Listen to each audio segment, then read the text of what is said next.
বন্ধুরা একদম তাজা নতুন ফুলকপি দিয়ে ভেটকি মাছের সুস্বাদু ঝোল আমার পাশে থেকে ফুল ভিডিওটি দেখার অনুরোধ রইল। নমস্কার বন্ধুরা, খুকু ফুড কিচেনে সবাইকে স্বাগত। আমি আবার চলে এসেছি নতুন একটা রেসিপি নিয়ে আপনাদের মাঝে শেয়ার করতে। তাহলে চলুন বন্ধুরা রেসিপিটা শুরু করা যাক। মাছ ভালো করে ধুয়ে বেছে কেটে পরিষ্কার করে নুন হলুদ মাখিয়ে নিলাম। এবার কড়া বসিয়ে তেল দিয়ে দেবো। তেলটা যখন গরম হয়ে গেল কড়ার গায়ে লাগিয়ে নিলাম খুন্তি দিয়ে মাছগুলো এক এক করে ছেড়ে দিলাম। মাছগুলো ভালো করে ডিপ ফ্রাই করে তুলে নেব। মাছটাও কিন্তু একদম ফ্রেশ বা টাটকা, তো সেই জন্য মাছটাকে কিন্তু খুব বেশি কড়া করব না, মিডিয়াম করে ভেজে নেব। সব মাছটাই এক এক করে ভেজে নিচ্ছি একই প্রসেসে। এক পিঠ হয়ে গেলে আর এক পিঠ উল্টে দেব। বন্ধুরা এই সময় কিন্তু ফুলকপি নতুন উঠেছে, ভীষণই কিন্তু সুস্বাদু খেতে। এরপরে কিন্তু অতটা কিন্তু টেস্ট লাগবে না, তাই এক্ষুনি বাজারে চলে যান, ফুলকপি নিয়ে চলে আসুন আর যে কোনো মাছ দিয়ে ঝোল বানিয়ে খান, অসাধারণ খেতে লাগবে। সব মাছ ভাজা হয়ে গেছে, এবার ফুলকপিটা ভেজে নিচ্ছি। ফুলকপিটাকেও কিন্তু যেহেতু এখন কচি নতুন ফুলকপি, সেই জন্য খুব বেশি কড়া করে ভাজবো না। সামান্য একটু হলুদ দিয়ে দিলাম। 5 মিনিট মতো ফুলকপিটা গ্যাসের ফ্লেম হাই করে ভেজে নিলাম। এবার বন্ধুরা অনেকটাই কিন্তু তেল আছে, তেলটা আমি এখন একটু কমিয়ে রেখে দেবো। দেখুন তেলটা কমিয়ে রেখে দিচ্ছি। আপনারা তেলটা কতটা ব্যবহার করবেন আপনারা বুঝে দেবেন। আমি এখানে একটু কম তেল মশলাই ব্যবহার করছি। দিয়ে দিলাম পেঁয়াজটা 2 থেকে 3 মিনিট মতো ভেজে নেব। তারপরে লম্বা করে কেটে রাখা আলুটা দিয়ে দেবো। মাছের ঝোল মানেই আলু কিন্তু লম্বা করে দিতে হবে। আলুটাও 2 থেকে 3 মিনিট গ্যাসের ফ্লেম হাই করে ভেজে নিলাম আর স্বাদ মতো নুন দিয়ে দিলাম। এবার এখানে আমি দিয়ে দেব জিরে ধনে আর আদা বাটা দিলাম, সামান্য একটু জল দিলাম।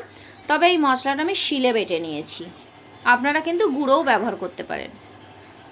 এবার দিয়ে দিলাম হলুদ গুঁড়ো আর দিয়ে দেবো 1/2 চা চামচ লঙ্কা গুঁড়ো, তবে এটা কিন্তু ঝাল লঙ্কার গুঁড়ো। ঝালটা আপনারা কতটা পছন্দ করেন সেই বুঝে ঝালটা অবশ্যই দেবেন। মশলা দিয়ে ভালো করে কষানো হয়ে গেছে বন্ধুরা, দেখুন সাইড দিয়ে তেল ছেড়ে দিয়েছে দেখা যাচ্ছে। এবার আমি ফুলকপিটা অ্যাড করব।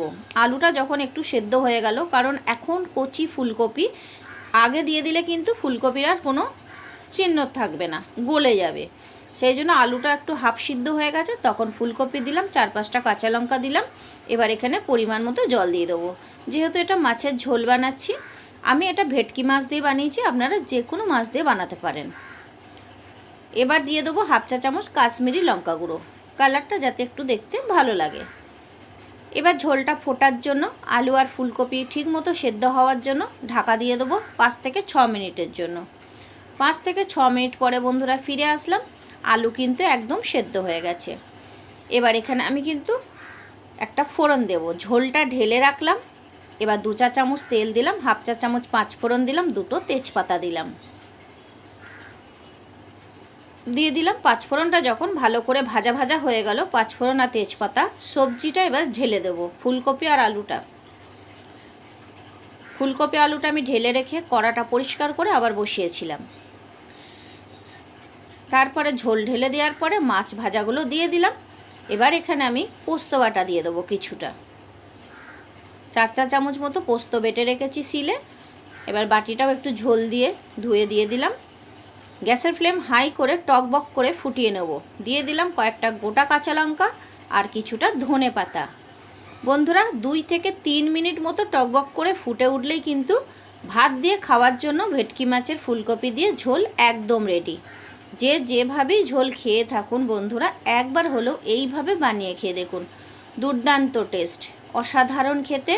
গরম গরম ভাত আর ভেটকি মাছের ঝোল, খুবই সুস্বাদু ঝোল বন্ধুরা, একবার হলেও বানিয়ে খেয়ে দেখুন।